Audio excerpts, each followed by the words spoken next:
In the year 476, the Western Roman Empire fell, but Italy did not disappear. It transformed slowly, painfully, and fascinatingly. How could a land that had once been the center of the world survive through centuries of fragmentation?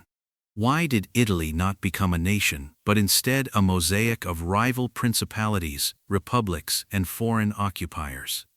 And how did it happen that this very torn land later became the cradle of the Renaissance? Imagine standing in the ruins of the Roman Forum. The glory of past centuries has faded, but in the air there is still a quiet echo of power, intrigue, and change. Here, not only the end began, but also a new beginning. For Italy's history after the fall of Rome is not a simple continuation. It is a collection of turning points, encounters, struggles, and ideas. A land that reinvented itself again and again under the Ostrogoths, Byzantines, Lombards, Franks, and Normans, all the way to the proud cities such as Venice, Florence, and Genoa, which rose against emperors and the Church. In this video, we take you on a journey through 10 great turning points in Italian history, from the last flame of Rome to the first sparks of the Renaissance. You will see that Italy was never just a country, it was a mirror of Europe, torn, creative, contradictory, and precisely because of that, so fascinating. Let us begin where everything ended and at the same time began anew, in the year 476, when a child became the last emperor and a mercenary decided the fate of an old world. When we speak today about the Roman Empire, we often think of monuments of white marble, the splendor of the imperial age, legionary camps, and triumphal processions. Yet the end of this enormous empire, at least in the West, happened quietly. There was no spectacular downfall in flames, no last heroic resistance, but rather an administrative act, almost casual and yet of world historical significance. In the year 476 AD, the young emperor Romulus Augustulus was deposed, not by a Roman senator, not by an external enemy, but by his own commander of Germanic origin, Odoacer. Romulus, hardly older than a boy, was a puppet of his father Orestes, himself a former official of the Western Roman military. Odoacer, an officer of Germanic descent in Roman service, was one of many barbarians who no longer stood at the borders, but already held command posts in the very heart of the empire. The Roman army consisted in large part of mercenaries from the Germanic world, a fact often described as a military risk, but in truth an expression of a much deeper problem, the growing loss of inner cohesion. Odoacer deposed Romulus, reportedly without bloodshed, and sent the imperial insignia to Constantinople.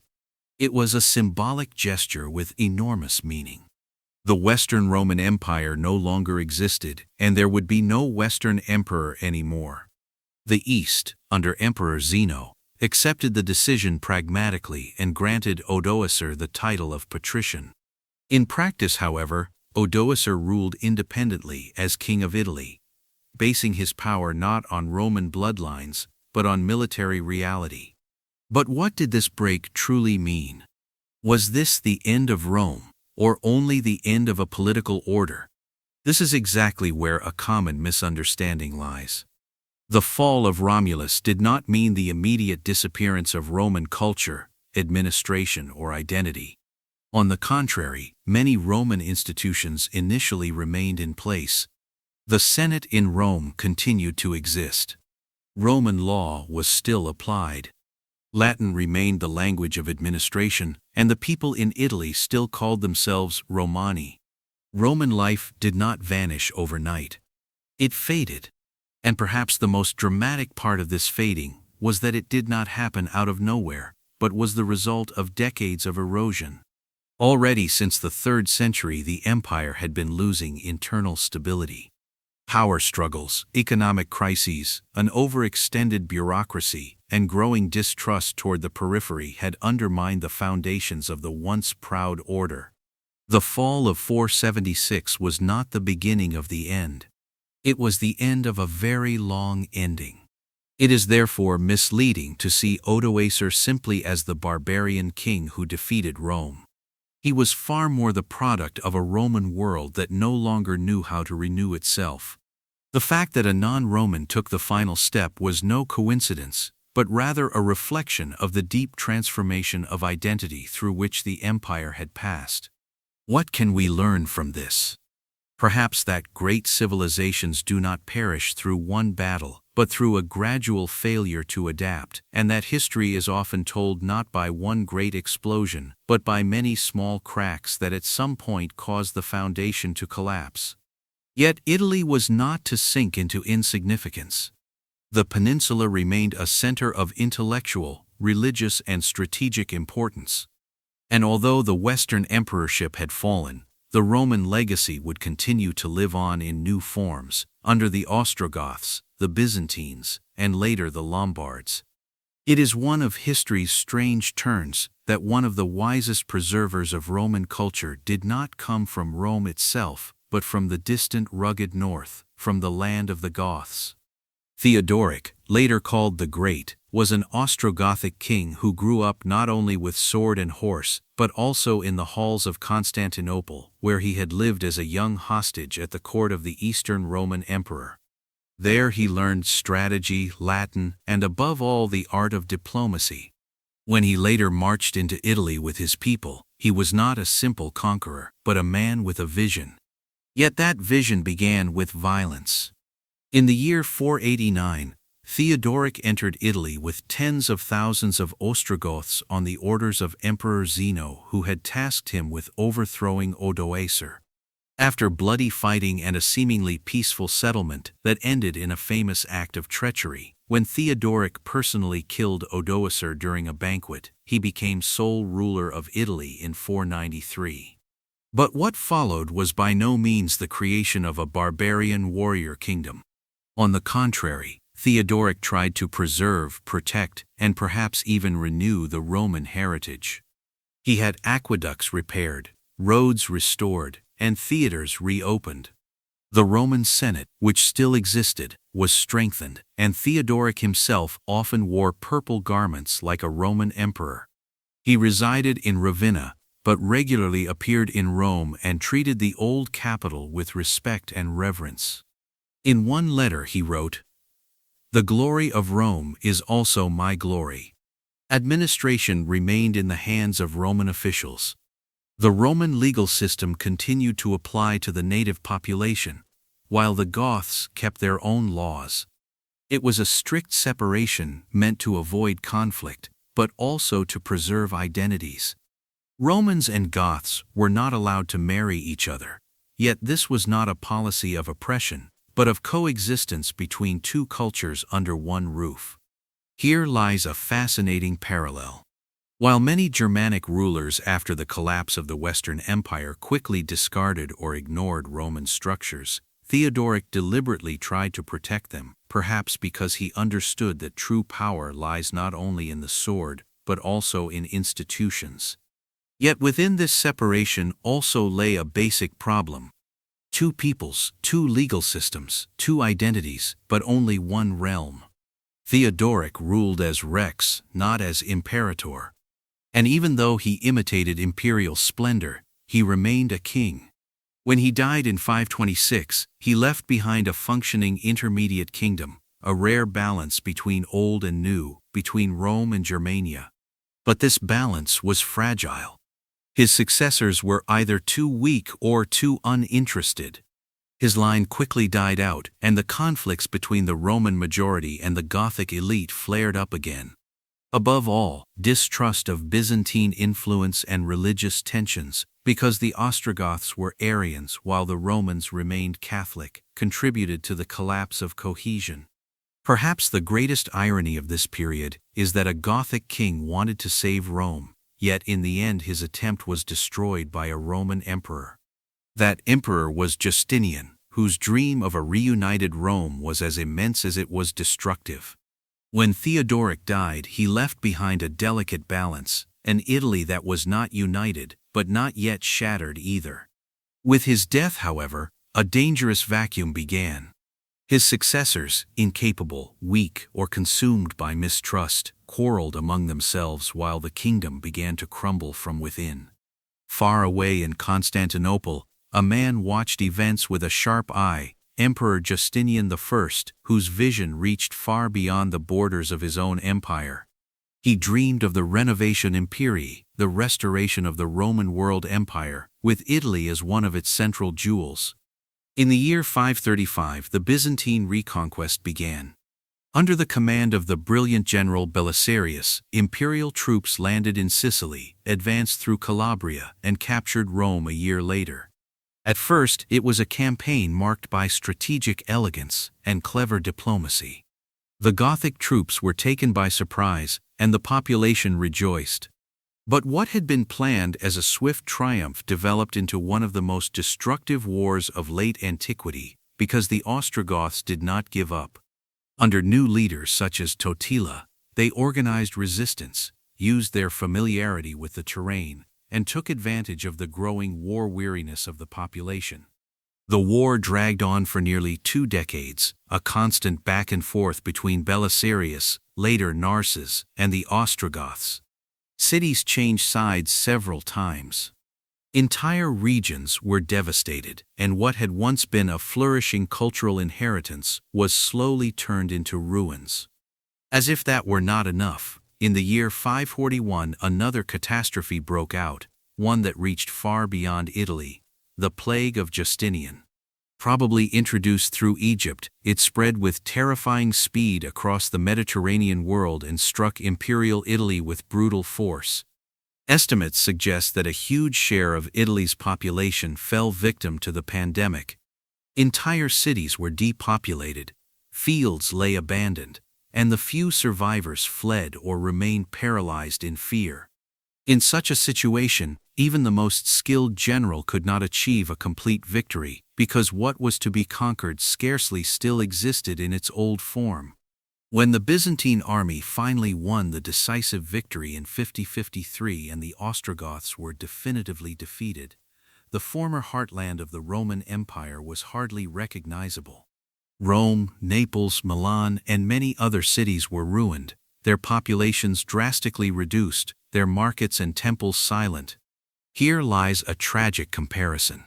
While Theodoric's rule had been marked by preservation, Justinian's campaign was accompanied by destruction, not out of malice, but because of an excessive desire to restore order by force. It is a common misjudgment in history to believe that past greatness can be rebuilt by the same means that once created it. Yet the sense of time had changed, and the people had changed as well. Byzantine rule over Italy was in any case destined to be short-lived.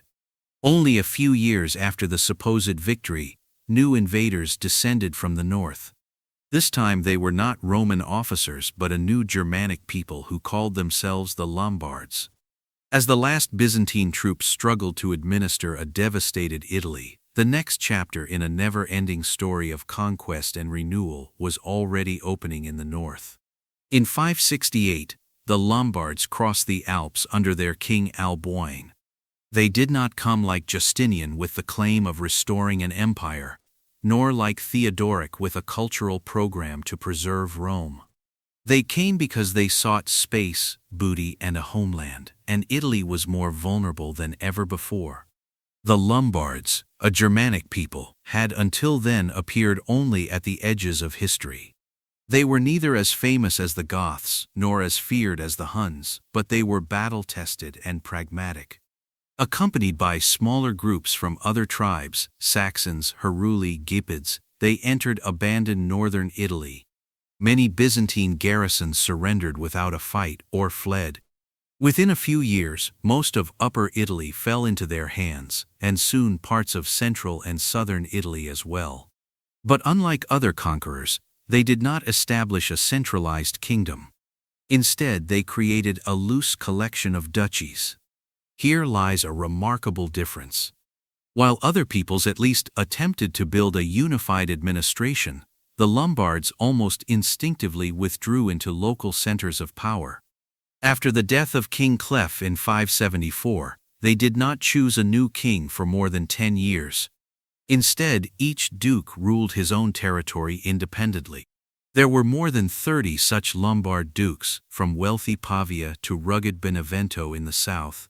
The historian Paul the Deacon later described this period as chaotic, but also as a phase of relative stability, because each duke took care of his own city, his peasants, and his security. Yet this very decentralized structure would shape Italy's fate for centuries, because it prevented not only a unified kingdom, but also a unified identity. The Lombards ruled, but they remained a minority. At most, only a small portion of the population belonged ethnically to them. The majority were Romanized Italians, peasants, merchants, bishops, and in the new rulers they saw above all one thing: foreigners. Even though the Lombards gradually became Romanized, adopted the Latin language and the Catholic religion, the feeling remained that Italy was no longer a whole, but a patchwork of interests, alliances, and rivalries. A vivid example of this fragmentation can be seen in the distinction between Langobardia Major and Langobardia Minor, the rich north with centers such as Milan and Pavia, and the relatively independent south with Spoleto and Benevento. These regions developed almost like separate worlds, with their own traditions, dialects, and forms of rule. The king in Pavia often had little more influence in Benevento than the Pope or the Byzantine Exarch of Ravenna. The Lombards integrated slowly but never completely. Their greatest strength, local rootedness, was at the same time their greatest weakness, because when new challenges later appeared, they lacked the wider unity necessary to respond together. It is a common false assumption that unity always comes from power. With the Lombards, we see the opposite. Where power is fragmented, the will for unity is absent. And yet this period was not only a phase of political division, but also of cultural mixing. Here began the formation of what we later recognize as Italian regional identities, from proud Lombard independence to southern autonomy.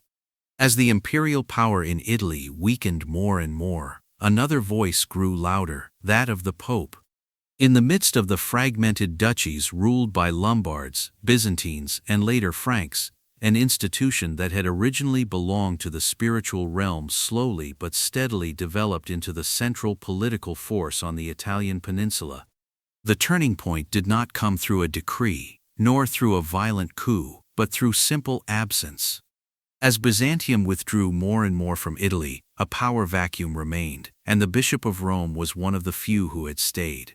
While the Exarch in Ravenna, the Byzantine governor, could enforce his commands only with difficulty, the importance of the Pope grew by entirely different means: words, networks, and above all closeness to the people.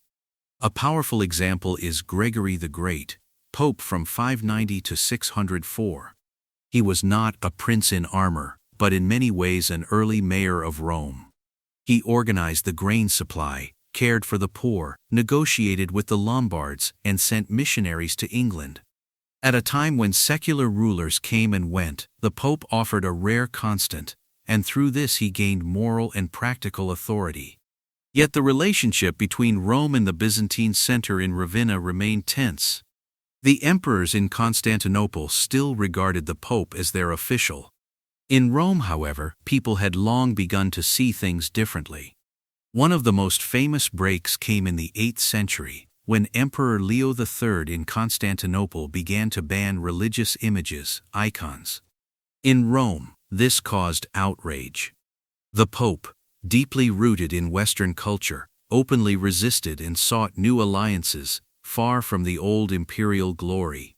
A decisive moment was the so-called Donation of Constantine, a forged document that supposedly came from the first Christian emperor Constantine, and granted the Pope secular authority over Rome and the West. Although it was later exposed as a forgery, it shows one thing very clearly: the growing claim of the papacy to political independence and even sovereignty. The next step in this rise was as clever as it was far-reaching. When the Lombards under King Aistulf threatened Rome, Pope Stephen II turned not eastward, but northward, toward a new power, the Franks. In 754, the Frankish king Pepin the Younger crossed the Alps with his army, defeated the Lombards, and granted the Pope extensive territories, including the old Byzantine connecting zone between Rome and Ravenna. This donation of Pepin formed the basis of the Papal States, which would endure for more than 1,000 years. What happened here was unprecedented. A spiritual leader became a temporal ruler. Rome was no longer governed only by prayers, but by diplomatic skill, military alliances, and territorial claims. Papal power was no longer merely moral. It became real, tangible, and territorial. It is a widespread misconception that the Middle Ages were written only by kings and emperors. In reality, it was often the Pope who shaped the course of history at decisive moments, sometimes as mediator, sometimes as opponent, often as maker of kings. When, on a cold Christmas day in the year 800, the Pope placed a crown on the head of the Frankish King Charles in St. Peter's Basilica in Rome and proclaimed him Imperator Romanorum, Emperor of the Romans, the world seemed to hold its breath for a moment. Centuries after the fall of the Western Roman Empire, a Roman emperor in the West was once again crowned, in Rome itself, the old capital of the empire. To many contemporaries, it seemed as though the circle of history had closed, as if Rome were united again under a new ruler with divine blessing. Yet this coronation, glorious as it was, rested on a misunderstanding, or rather on an illusion. What Charlemagne built was not a new Rome but something entirely its own, a Western Christian empire that used Roman symbols but by no means restored Roman reality. The idea that one could resurrect the lost greatness of antiquity with a crown, title, and ceremony was deceptive. And yet it was powerful enough to shape the Middle Ages decisively. Charlemagne himself was not a Roman, but a Frank, the son of a people that had once fought the empire. Yet he was educated enough to recognize the value of Roman traditions. He surrounded himself with scholars like Alcuin of York, had Latin texts copied, founded schools, and reformed the legal system. In Aachen, he built a chapel inspired by Byzantine models and consciously cultivated the image of a Christian emperor, guardian of the faith, leader of peoples, supreme judge of Europe. His empire was vast. It included large parts of present-day France, Germany, Italy, the Netherlands, and even Spain. Yet it was not a fully organized state but rather a web of local lordships, vassal bonds, and personal loyalties. Imperial power depended more on personal presence and military authority than on a stable administrative structure. A particularly vivid example of the ambiguity of this imperial idea is the relationship with Byzantium. The Eastern Roman emperors still regarded themselves as the only legitimate heirs of Rome. They spoke Greek, lived in Constantinople, and had ruled continuously for centuries. To them, Charlemagne's coronation was an affront, a political statement that cemented the division of the Christian world. The conflict over Roman identity thus became a permanent line of separation between East and West. A widespread misconception is that Charlemagne restored the Roman Empire. In reality, his reign marked the beginning of a new type of empire, later associated with the Holy Roman Empire, which used Roman symbols but was decentralized, Germanic in character, and strongly influenced by the Church. It was more a mental and spiritual construction than a political apparatus. And yet Charlemagne's achievement was remarkable. He stabilized a collapsing Europe, brought back law and education, and created a self-understanding that would endure for centuries.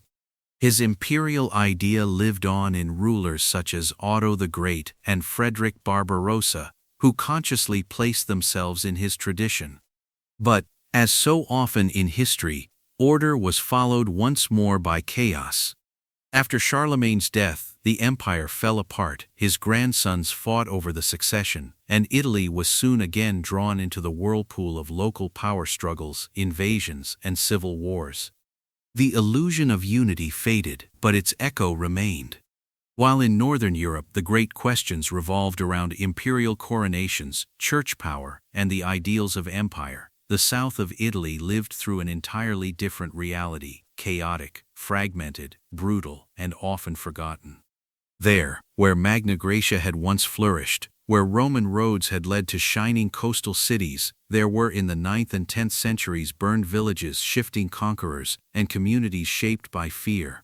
This was the age in which southern Italy was ground between Byzantine officials, Lombard princes, Arab emirates, and opportunistic pirates, a period in which the state was nearly absent, but life continued nevertheless. The first major threat came from the sea. From the 7th century onward, Muslim seafarers, often collectively labeled Saracens, began raiding the Italian coast. Originally coming from North Africa and later from Sicily, they first contented themselves with plunder, but before long permanent bases emerged. Palermo, Bari, and Taranto, once Roman or Byzantine cities, came under Islamic control. In the year 846, Saracens even attacked Rome itself and plundered St. Peter's Basilica, an assault that deeply shook the West and sharpened papal rhetoric against Islam. Yet the Saracens were not the only danger. The Hungarians, a horse-riding people from the Pannonian Plain, also invaded northern Italy, devastated villages, extorted tribute, and vanished again into the plains.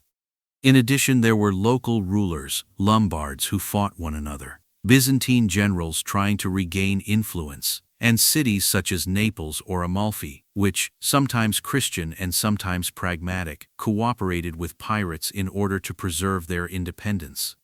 A particularly vivid example of this age of fragmentation was the island of Sicily. In 827, troops of the Aghlabid Emirate landed on the island, originally as allies of a Byzantine rebel. But help turned into conquest. Palermo fell in 831, Messina in 842, Enna in 859, Syracuse in 878, and by 902 the Muslim conquest of Sicily was effectively complete. In the following decades, Sicily developed into a prosperous center of Islamic culture in the Mediterranean, with lively markets, science, architecture, and in some respects more religious tolerance than could be found in parts of Europe. Here a crucial distinction must be made. While Christian Europe often portrayed the Saracens as bloodthirsty conquerors, the reality was more complex. Yes, there was violence and slavery, but there were also periods of peaceful coexistence, trade relations, and cultural exchange. Arabic words, products, and ideas entered Italian language, cuisine, and medicine, quietly and permanently. It is a widespread mistake to dismiss southern Italy in this period as wholly backward or barbaric. In truth, it was a melting pot, chaotic, yes, but also full of dynamism. Central order was lacking, but life itself was not. Toward the end of the 11th century, into this vacuum entered a new force, battle-hardened, ambitious, Christian, but not Roman, the Normans. Picture a knight with chainmail, a crossbander and a sword, devout and determined, yet with the eyes of an adventurer. One might think he was a child of Western chivalry, born of church and crown. But look back only 2 generations, and this pious warrior becomes a wild Northman, a Viking with axe and dragon ship, who once plundered monasteries and spread fear along the coasts. The Normans in southern Italy were exactly that, a fascinating mixture of rough origin and knightly transformation, sons of conquest and students of Christianity at the same time. In the early 11th century, they appeared first in small numbers as mercenaries in the service of Byzantine officers or Lombard dukes. They came from Normandy, a region in northern France that had itself once been shaped by Nordic warriors. Their motivation was simple: glory, plunder, and perhaps a piece of land of their own. But what began as adventure quickly became a serious political force. The Normans stood out for their military discipline, personal ambition, and remarkable ability to adapt. One of the first leaders was Rainulf Drango, who in 1030 received the small county of Aversa from the Duke of Naples. It was an insignificant fief, but it soon became the starting point of an ambitious expansion. With every battle won, their influence grew. The Hauteville brothers, especially William Iron Arm, Drogo, Humphrey, and finally Robert Guiscard united through conquest, marriage, and shrewd diplomacy large parts of Apulia and Calabria. Their greatest challenge, however, lay on the island of Sicily, where Muslim emirates had ruled for nearly 2 centuries. The conquest of Sicily began in 1061 with the landing of Roger Hauteville, Robert's younger brother. The campaign was long and complex, shaped by sieges, shifting alliances, and religious symbolism. In 1072, Palermo fell, and by 1091 the entire island was under Norman control. What followed was remarkable. Roger I ruled as a Christian prince over a multi-ethnic society of Greeks, Arabs, Jews, and Latins. Unlike many places in northern Europe, his Sicily experienced religious tolerance and cultural brilliance.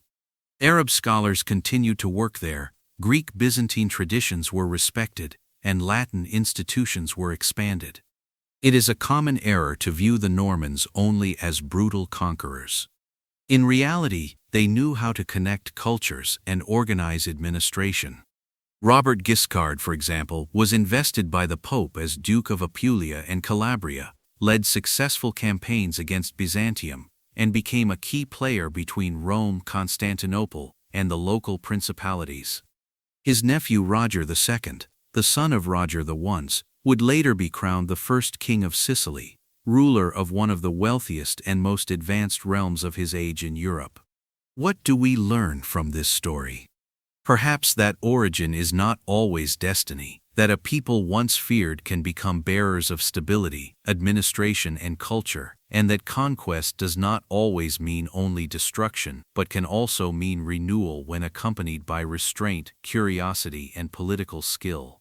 At the same time, in northern Italy, new powers were rising, whose ambitions would drive the relationship between emperor and pope to the extreme.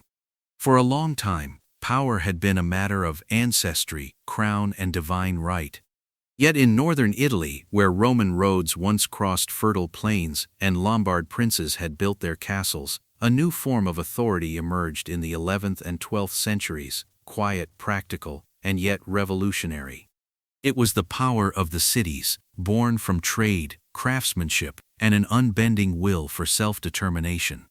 Milan, Pisa, Florence, Genoa, Bologna, names that today we associate with art, fashion, and tourism, were once political centers of power that rose up against emperors and kings. These cities developed into republics, governed not by princes, but by councils, guilds, and patrician families. It was not a democratic system in the modern sense, but it was a conscious break with the feudal model that dominated the rest of Europe. The rise of the cities was closely connected to economic change. Unlike many regions north of the Alps, northern Italy had early access to major trade routes through the Alpine passes to Germany, across the Po Valley to Venice, and across the Mediterranean to Byzantium and the Arab world. The cities benefited from long-distance trade in spices, silk, glass, and paper, and they developed a financial culture that promised new markets and new freedom. But with economic rise came political self-confidence. More and more often, urban elites refused to carry out imperial laws, pay taxes to the empire, or provide troops. Especially under Frederick Barbarossa, the charismatic emperor who was loved in Germany and feared in Italy, these tensions erupted into open conflict.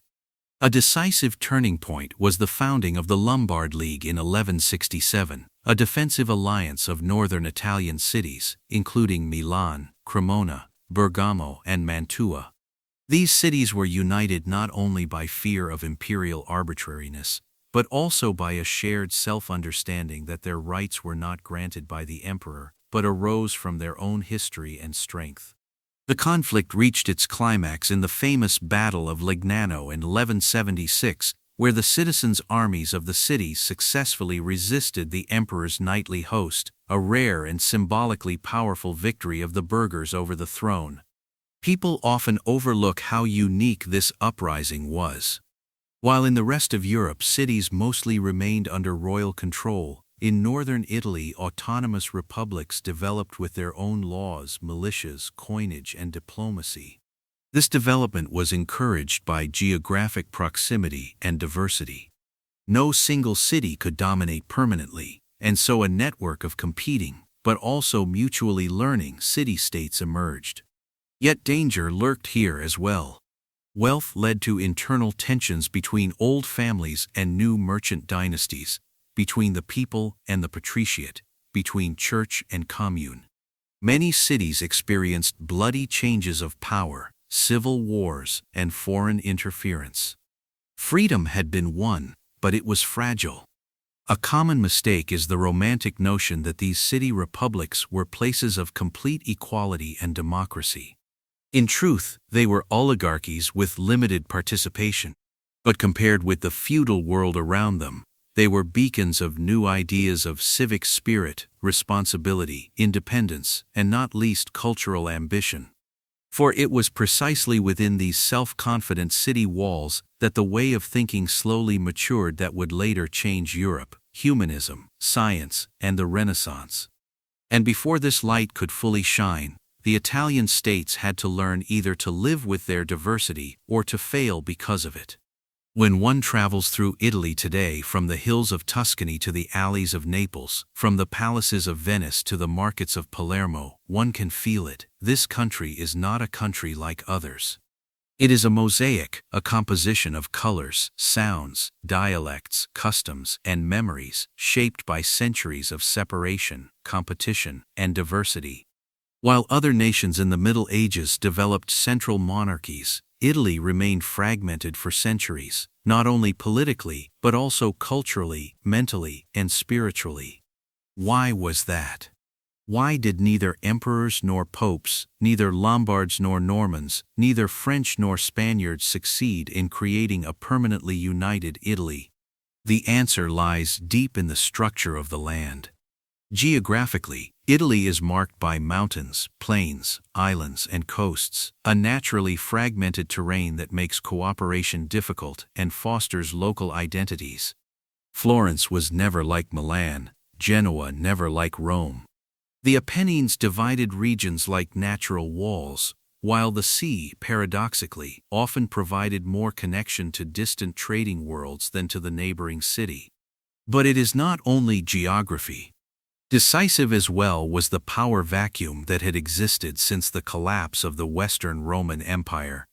While strong monarchies grew in France and England, in Italy external powers, Byzantines, Franks, Germans, Spaniards, fought for centuries alongside local princes, republics, and church institutions for influence.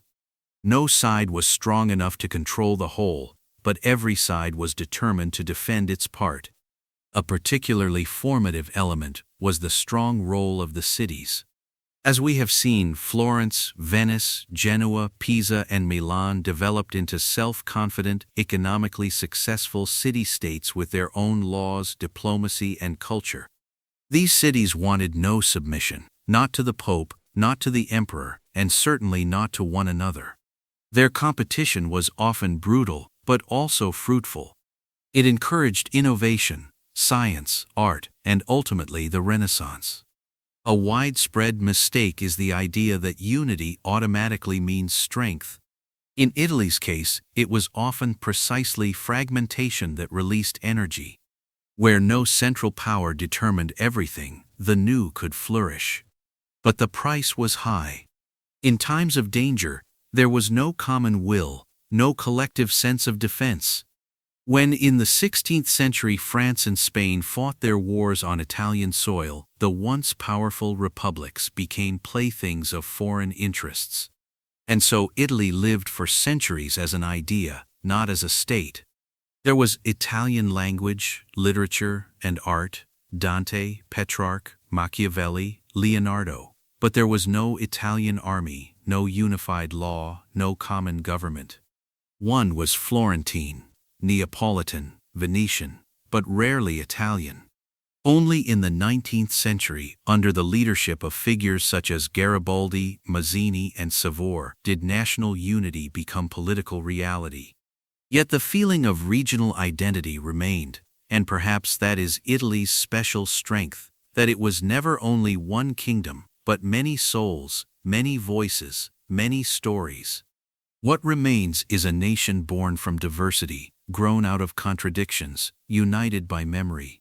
Italy is not the product of a single triumph, but the quiet echo of many small victories over foreign rule, over separation, over forgetting. And with this thought, our journey through medieval Italy comes to an end. A land that was often torn apart, but never broken. A land that did not shine through its unity, but through the beauty of its differences. People often say that history is written by the victors. But in Italy's case, it is the history of those who never truly won and yet never gave up. Cities that refused to bend, peoples who remained although nobody wanted them, and human beings who drew inspiration from division. Perhaps therein lies the true power of Italy, not in unity made of stone, but in diversity made of soul. No other country in Europe was torn apart so often, and yet produced so much beauty in the process. When you now look at Italy, with its languages, regions, and contradictions, you are seeing not only a country, but a living heritage born from centuries of struggle, searching, and survival. If this story has touched you, let us know. Write in the comments what fascinated you most, or which city, which era, which figure you rediscovered